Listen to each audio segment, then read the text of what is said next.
Halo anak-anak ibu semuanya, selamat pagi, shalom. Apa kabar kalian semuanya? Sekali lagi ibu tanya, apa kabar? Kalian harus bersemangat dan bersuka cita untuk menjawabnya ya anak-anakku.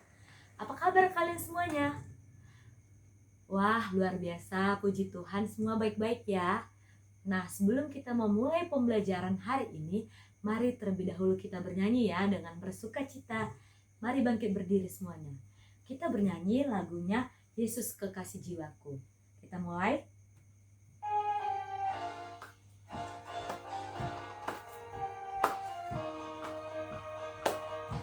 Yesus kekasih jiwaku, sungguh ku percaya padamu. Karena kasih-Mu padaku, Kau tebus dosaku. Dari terbitnya matahari dan sampai terbenamnya, ku angkat lagu pujian, tinggikan nama-Mu. Dengan gendang ku puji dengan kecapi. Oh, ku bernyanyi haleluya, Yesus kekasihku. Nah, selanjutnya kita berdoa.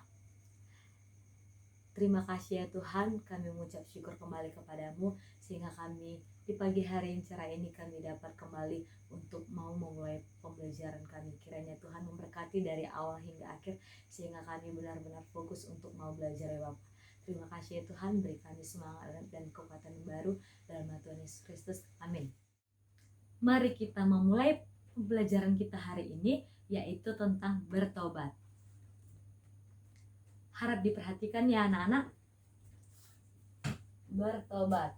Sebelum ibu masuk ke dalam pembahasan, mari kita terlebih dahulu membaca Alkitab kita yang diambil dari Lukas 19 ayat 10. Mari kita baca secara bersama. Lukas 19 ayat 10, sebab anak manusia datang untuk mencari dan menyelamatkan yang hilang.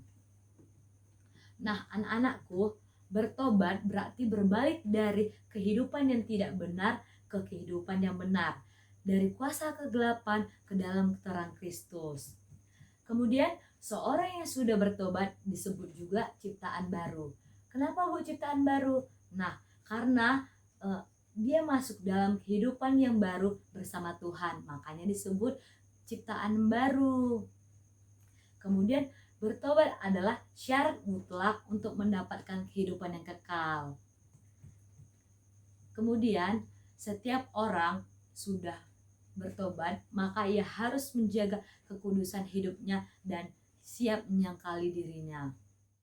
Kata bertobat terdapat dua bahasa di dalam materi kita ini, yaitu ada bahasa Yunani dan bahasa Ibrani. Ibu akan kasih tahu dulu bahasa Ibraninya, yaitu shu, artinya berputar, berbalik kembali, berbalik dari dosa kembali kepada Allah. Ibu buat aja dulu di sini Ibrani.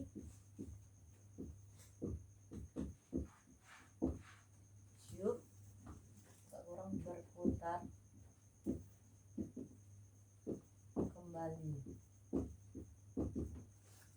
Kemudian, apa Bu kalau bahasa Yunaninya? Yaitu metanoia, artinya perubahan hati, yaitu pertobatan nyata dalam pikiran, sikap, pandangan dengan arah yang berubah, putar balik dari dosa kepada Allah dan pengabdian kepadanya. Inti dari Yunani itu tadi metanoia, yang artinya perubahan hati.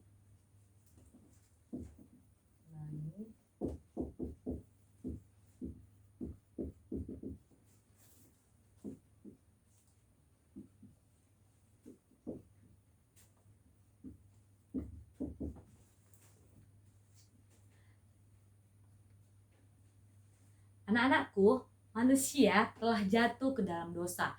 Akibat dari dosa adalah maut dan kematian kekal. Pertobatan adalah syarat mutlak menerima keselamatan. Allah mengampuni orang yang bertobat kepadanya. Jadi kalian gak usah khawatir kalau sudah berbuat dosa, jangan langsung down atau dalam arti tetap berputus asa karena dia berbuat dosa, jangan ya. Tetapi datanglah kepada Tuhan, maka Tuhan akan mengampuninya. Gak ada kata terlambat untuk mau bertobat. Semua ada waktunya dan semua pasti Tuhan terima. Konsekuensi dari bertobat adalah meninggalkan semua cara hidup lama dan memulai hidup baru dengan cara hidup yang baru, yaitu menaati ajaran Alkitab. Kemudian kita masuk ke langkah-langkah pertobatan. Apa sih Bu kira-kira langkah-langkahnya? Nah, sebagai berikut. Pertama, menyadari kesalahan. Kita harus menyadari apa yang kita perbuat. Contohnya gini, kita barusan saja memarahi dia tanpa sebab. Nah, di situ kita harus menyadarinya, kenapa sih aku begitu. Nah, kemudian yang kedua adalah menyesali. Kenapa ya aku buat itu? Nyesel kali lah aku. Contohnya seperti itu ya anak-anak. Kemudian selanjutnya kita masuk ke dalam mohon ampun, yaitu minta ampun kepada Tuhan dan meminta maaf kepada orang yang di sekitar kalau sudah berbuat kesalahan. Barulah kita masuk ke tahap terakhir, yaitu bertobat. Kemudian mengapa manusia harus bertobat, Bu? Nah, ini adalah sebagai berikut, yaitu karena satu, semua manusia berdosa. Mau kaya, mau pintar, mau itu miskin, tidak pintar, cantik, jelek, atau apapun itu, semua manusia berdosa. Kemudian kedua, karena anugerah keselamatan Allah disediakan bagi setiap manusia. Manusia, anak-anak, harus menyambut anugerah itu, harus mewujudkannya dalam hidup taat dalam pertobatan. Kemudian pertobatan ini adalah anak-anak harus mengubah perilaku yang negatif menjadi positif. Contohnya seperti ini, belum bertobatnya seperti berkata kasar, berbohong, malas belajar, iri hati, sombong, melawan orang tua, ataupun yang sering terjadi di antara kalian anak-anak di saat sekolah adalah mencontek. Kemudian tahap setelah bertobatnya apa itu, Bu? Pasti kalian sudah tahu, tapi Ibu akan memberitahukan kembali ya, mengingatkan kembali untuk kalian semua anak-anak. Nah, berkata kasar itu setelah bertobatnya adalah menjadi berkata sopan. Kemudian kalau berbohong, dia akan bertobat menjadi jujur. Malas belajar akan menjadi rajin belajar. Iri hati akan menjadi bersyukur. Sombong akan berubah menjadi rendah hati. Kemudian kalau melawan orang tua menjadi taat kepada orang tua. Dan yang tadi contoh terakhir Ibu bilang mencontek akan berubah menjadi mengerjakan sendiri atau dengan cara yang jujur. Itulah contoh hal yang belum bertobat menjadi setelah bertobat. Jadi anak-anak Ibu yang terkasih, mulai dari sekarang, mulai dari detik ini kalian harus bertobat. Hidup itu cuma sekali, harus berbuat kebaikan.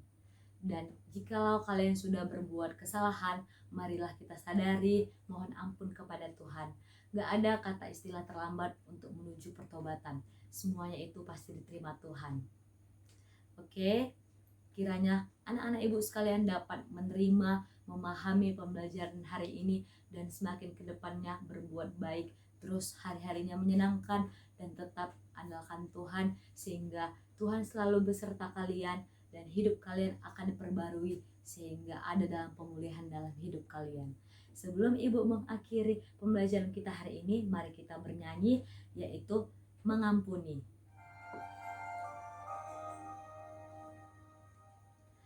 Ketika hatiku telah disakiti, ajarku memberi, hati mengampuni. Ketika hidupku telah dihakimi, ajarku memberi, hati mengasihi. Ampuni bila kami tak mampu mengampuni yang bersalah kepada kami, seperti hati Bapa mengampuni mengasihi tiada pamrih. Kita berdoa. Kami mengucap syukur Tuhan buat segala penyertaan Tuhan sehingga pembelajaran hari ini dapat kami akhiri. Kiranya apapun yang kami lakukan barusan berguna bagi kehidupan kami. Kami juga mau berdoa sehingga hidup kami semakin diberkati Tuhan dan semakin dipulihkan. Kami juga mau bertobat dan terus melakukan hal-hal yang baik ya Tuhan. Terima kasih Tuhan, ampuni segala dosa kesalahan kami dalam nama Tuhan Yesus Kristus. Amin. Baiklah anak-anakku, Ibu akhiri sekian dan terima kasih. Shalom, Tuhan memberkati.